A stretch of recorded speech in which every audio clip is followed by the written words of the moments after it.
Chers amis, nous sommes le 19 février 2025, enfin le 20 pour moi parce qu'il est 1h30 du matin. Mais voilà, ce 19 février, il s'est passé quelque chose d'assez incroyable. Richard Ferrand a été confirmé au Conseil constitutionnel en tant que président et cela grâce à l'abstention du RN. Donc c'est une journée un peu de folie depuis quelques heures. J'ai plein de messages dans différents groupes. Et en fait, toute la droitosphère est en ébullition parce qu'on va crier à la trahison du RN, on va dire que ceci, on va dire que cela. Mais j'ai eu le représentant du RN, Jean-Alain Lacapelle, que je remercie d'avoir répondu à mes questions, simplement par WhatsApp. Je suppose qu'il est très occupé aujourd'hui et on va regarder ça. Donc, Richard Ferrand, bon, pour ceux qui ne connaissent pas, il a été dégagé de l'Assemblée nationale. Il a été président de l'Assemblée nationale, il me semble. Je ne sais plus quel scandale il y a eu. Il a dû démissionner. Et là, il revient sur le devant de la scène. Tout ce qu'il a fait, c'est oublié d'ailleurs. Je ne sais même plus ce qu'il a fait. Je ne sais même plus pourquoi il a été dégagé. Et maintenant, c'est bon, il est blanc comme neige. Il est revenu. Et il va être président du Conseil constitutionnel pour 9 ans. 9 ans, c'est quand même une très longue durée. Je pense que ça date de l'époque à une époque, les sénateurs étaient élus pour 9 ans aussi. Je pense que c'était la bonne planque. Voilà. Bon, bref. Alors, bon, petit débrief. On a alors la position des LR. C'est plus proche du président de la République. Donc si maintenant Mme Le Pen nous explique que le président de la République lui va très bien, il faut qu'elle l'explique à ses électeurs. C'est une trahison pour ses électeurs, ni plus ni moins. C'est une trahison avec un président du Conseil constitutionnel qu'elle a combattu pendant des années lorsqu'il était député. Tout ça n'a aucun sens, si ce n'est à y voir un deal caché avec le président de la République. Madame Le Pen a censuré avec ses députés, a censuré M. Barnier, qui était un Premier ministre de droite, pour finalement se satisfaire d'un Premier ministre centriste sous le joug qui obéit plutôt au Parti socialiste. Voilà, donc effectivement, ce sont des arguments qui sont valables, je pense. Le RN avait censuré Barnier, maintenant il ne censure pas Bayrou, donc première incohérence. Et maintenant, il n'empêche pas Richard Ferrand, qu'ils ont combattu pendant longtemps, d'accéder au Conseil constitutionnel. Voilà. Parce que c'est quand même très très très proche de Macron. Voilà, on aurait pu avoir un moins pire, je pense, au Conseil constitutionnel. Et aussi, comme je l'ai dit au début, il y a eu un scandale, je ne sais plus ce que c'était, mais il a été dégagé de l'Assemblée nationale. Donc, ce n'est pas quelqu'un de totalement neutre. Il y a mieux à trouver quoi, parmi les plutôt centristes. Voilà. Bon, bref. Et donc, Zemmour réagit. Donc, voilà, il dit que à une voix près, c'est vrai, il manquait seulement une voix pour empêcher cela. Il fallait 59 voix, il n'y en avait que 58 sur les deux assemblées, enfin les deux chambres, l'Assemblée nationale et le Sénat. Parce que c'est la commission des lois de chaque chambre qui traite de cette nomination. Voilà. Et il faut les 3/5 pour la majorité des 3/5 pour empêcher cette nomination. Donc, en s'abstenant, le RN a permis à ce proche de Macron de devenir président du Conseil constitutionnel. Voilà. L'institution qui méprise le plus la volonté du peuple français. Dupont-Aignan, voilà aussi. J'apprends à l'instant que Richard Ferrand vient d'être accepté comme président du Conseil constitutionnel par les commissions des lois du Sénat et de l'Assemblée nationale à une voix près. Comment les députés et sénateurs ont-ils pu accepter de laisser nommer président du Conseil constitutionnel un militant politique, ami du président de la République, qui s'est prononcé pour un 3e mandat, qui n'a aucune compétence juridique et qui de surcroît a été mis en cause dans de sombres affaires? Voilà, c'est ce que je disais, des sombres affaires, il y a eu des scandales, voilà. C'est un scandale. Et aussi, il a aucune compétence juridique, c'est même pas un avocat. Et tout cela parce que les députés du Rassemblement national, de manière incompréhensible et révoltante, se sont abstenus. Il suffisait d'un député du Rassemblement national qui vote contre, et Richard Ferrand était bloqué. Comment accepter cela? Cela me révolte. Voilà pourquoi Debout la France reste un parti indépendant qui ne... Ok, on a compris. Et Philippot, pareil. C'est une nomination très grave qui vient d'être confirmée, celle de Richard Ferrand comme président du Conseil constitutionnel pour les 9 prochaines années. Et oui, Macron voulait nommer son meilleur ami Ferrand à la tête du Conseil constitutionnel. Mais les députés et les sénateurs pouvaient s'y opposer. Il faut réunir 60% des voix en commission des lois à l'Assemblée nationale et au Sénat.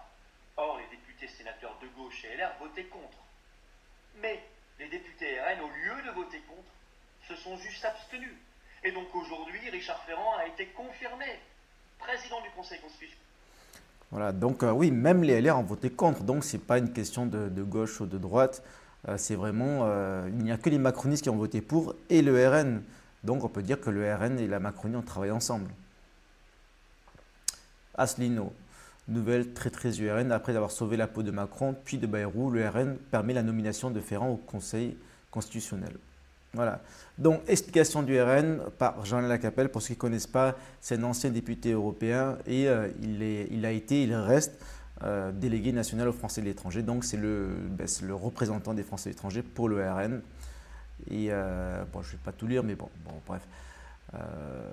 Il explique que, en fait, en gros, c'est la vraie opposition, c'est le RN.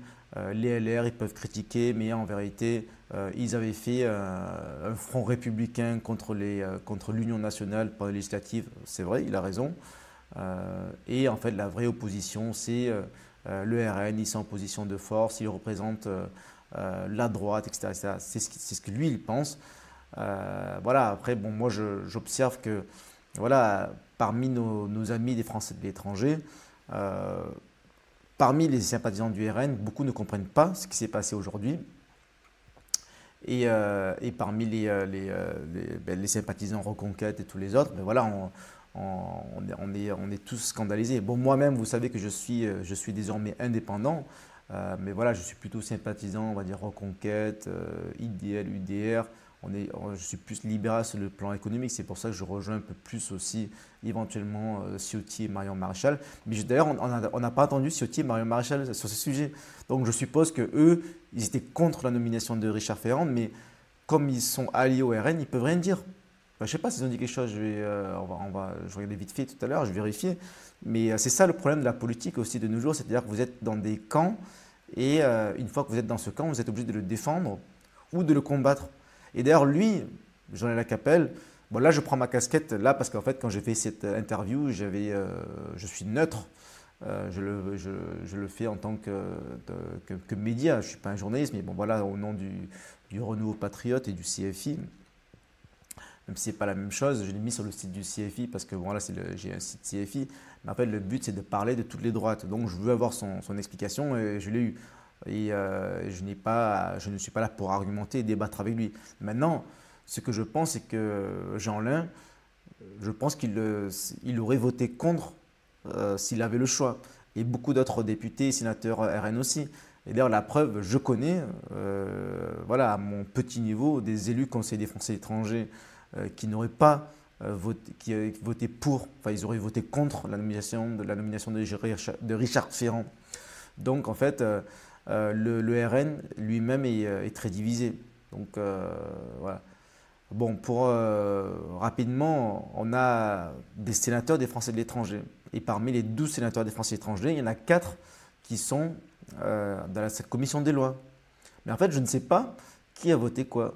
Il y a Christophe Rassa, qui est LR, Mélanie Vogel, qui est une gauchiste, écologiste, Sophie Briand-Guillemont, qui est une nouvelle sénatrice depuis pas longtemps, depuis quelques mois, suite au décès de M. Bansard, qui a fondé la SFE. Alors donc la SFE, elle fait partie de la SFE, c'est ceux qui se disent apolitiques, bien qu'ils siègent avec les LR. Et elle est un petit peu, on va dire, elle a un profil atypique parce qu'elle vient de la gauche. Donc en fait, la SFE, c'est un peu comme les macronistes, en fait, il y a la gauche et la droite, ils sont le plus apolitiques possible. Et Olivier Richard, elle a été collaboratrice d'un sénateur droite, divers droite, apparenté UMPLR à une époque, et maintenant elle est Union centriste. Voilà. Et donc, je suis tombé tout à l'heure par hasard sur un post de Sophie. Salut si tu me vois. Et d'ailleurs, j'attends toujours. Je voulais l'interviewer parce qu'elle est devenue sénatrice. Et j'ai pas encore eu de réponse. Enfin, si, elle m'a dit plus tard, plus tard. Bon, bref. Et elle disait, donc, nous avons auditionné Richard Ferrand, blablabla. Je l'ai interrogé sur ceci, cela. Ok, très bien. Le seuil des 3/5 des voix exprimées contre n'ayant pas été atteint, à une voix près, rien ne s'oppose désormais à la nomination du candidat choisi par le président de la République. En fait, ça, c'est le genre de poste, c'est vraiment dommage parce qu'en fait, c'est vraiment trop apolitique. Moi, j'aimerais bien savoir, Sophie, si elle a voté pour ou contre. D'ailleurs, je ne sais pas si on peut. Je cherchais la liste des votes pour et contre. Je ne l'ai pas trouvé. Peut-être que ce n'est pas encore publié. Peut-être que c'est pas public. Je ne sais pas. Peut-être que c'est un bulletin secret. Dites-moi si vous le savez. Je n'ai pas cherché longtemps. Hein, voilà. Mais bon, voilà, ça c'est typique. Là, par contre, j'ai vu, où est-ce que j'ai vu autre chose? Voilà, elle, c'est Mélanie Vogel. Voilà, c'est pas du tout ma copine, c'est les gauchistes, écologistes, vraiment super pro-défenseurs des droits LGBT, etc. Politiquement, vous pensez que le RN a obtenu les gages qu'il souhaitait, puisque l'abstention du RN permet à M. Ferrand de passer? Indiscutablement, il y a eu des discussions puisqu'ils avaient été particulièrement véhéments contre cette nomination, puis ils se sont abstenus de manière bienveillante. Ça lui permet ça fait partie des éléments qui lui permettent de passer une voie. On voit bien la situation. On a quelqu'un qui, du fait de la bienveillance de l'extrême droite, et avec une majorité contre lui, pourrait présider demain et pendant 9 ans l'institution qui va contrôler la conformité de loi à la Constitution. C'est extrêmement grave. Et de notre côté, pour ce qui concerne les écologistes, nous appelons le président de la République à ne pas procéder à sa nomination. Nous appelons Richard Ferrand à ne pas accepter cette nomination. Je sais qu'il a le droit de le faire, mais il n'a pas l'obligation de le faire. Et il n'a pas l'interdiction d'être intelligent, responsable et républicain et de prendre la mesure de ce qu'on est en train de vivre. Et enfin, pour ce qui concerne les écologistes, nous avons déposé une proposition de... Voilà. Donc en fait, voilà, bon, ce qu'elle dit là, par contre, c'est pas complètement bête hein, par rapport à ce qu'elle dit d'habitude. Voilà, là, Richard Ferrand peut être confirmé, mais Macron n'est pas obligé de le nommer. Il peut se dire, bon voilà, ça a été un vote très serré. Finalement, on va prendre quelqu'un qui fait plus, qui rassemble davantage. Voilà. Donc voilà, c'est un peu fou ce qui se passe aujourd'hui, mais en fait, le message que je veux faire passer, là je vois plein de, je vais pas montrer les messages qu'il y a dans les groupes, mais en fait, parce que c'est des groupes privés, quoi, donc privacy. Je vois des trucs de fou, quoi. Tout le monde se dispute. Je vois les RN qui essaient de se défendre. Alors je vois, il y a une excuse classique du RN qui dit qu'en fait, ils ont fait ça pour que Marine Le Pen puisse être candidate en 2027. Donc, du coup, là, c'est ceux qui assument qu'il y a eu un deal. Effectivement, ça sera plutôt les militants qui vont dire ça, si ce n'est pas les responsables politiques qui vont le dire. Jean-Léon Lacapelle l'a démenti, d'ailleurs, parce que je lui ai posé la question. Est-ce qu'il y a eu un deal, comme disait Olivier Marleix, entre le RN et la Macronie? Non, il n'y a jamais eu de deal, il n'y aura jamais de deal. Voilà. Et donc ce qu'ils disent souvent aussi, c'est que ils auraient eu pire parce qu'ils dégagent Richard Ferrand très bien, mais on aurait pu avoir Taubira ou je ne sais plus comment il s'appelle. Bon, bref, quelqu'un de pire au Conseil constitutionnel. Alors oui et non, oui et non. Là, mon avis, c'est que il faut, quand on est dans l'opposition, il faut s'opposer. Donc la preuve, c'est que les LR se sont opposés à cela. Donc les Richard Ferrand, c'était vraiment un des pires, on va dire, fidèles, loyaux d'Emmanuel Macron à avoir au Conseil constitutionnel. Mais c'est comme Bayrou. Bayrou, il fallait censurer. Voilà. Mais bon, voilà. À mon avis, parmi les députés et les sénateurs RN qui sont abstenus, il y en a plein qui voulaient voter contre, mais ils n'ont pas pu parce qu'ils avaient une consigne de parti. Voilà. Donc là, j'arrive à ma conclusion. À mon avis, en fait, ça me dégoûte. Ça me dégoûte des partis politiques. C'est pour ça d'ailleurs que je m'étais présenté indépendant en 2023 au sénatorial, en 2024 aux législatives et peut-être en 2026 au sénatorial encore.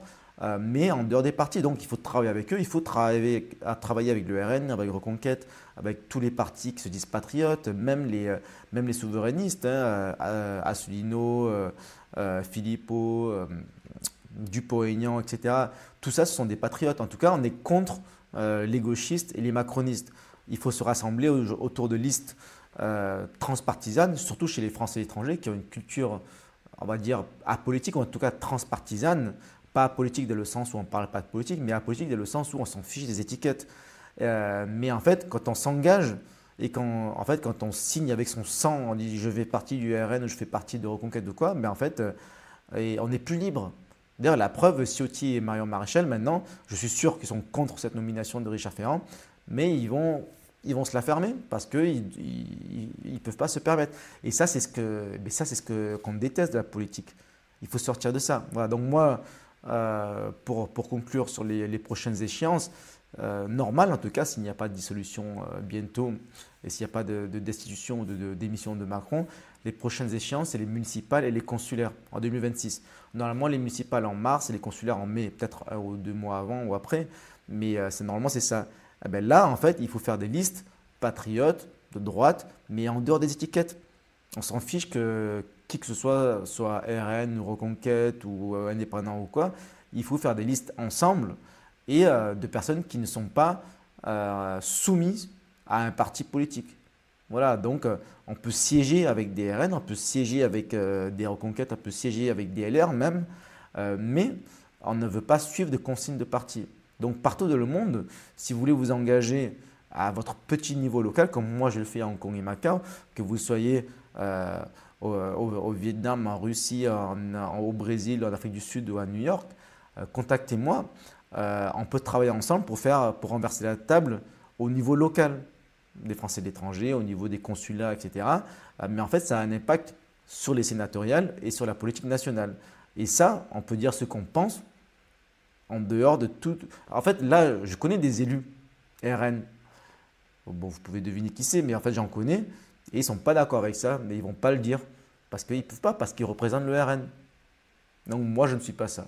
Moi, je dis ce que je veux, parce que j'ai mon libre arbitre et j'ai mon indépendance, j'ai ma liberté de m'exprimer au nom de ceux qui m'ont donné la charge, la responsabilité de les représenter.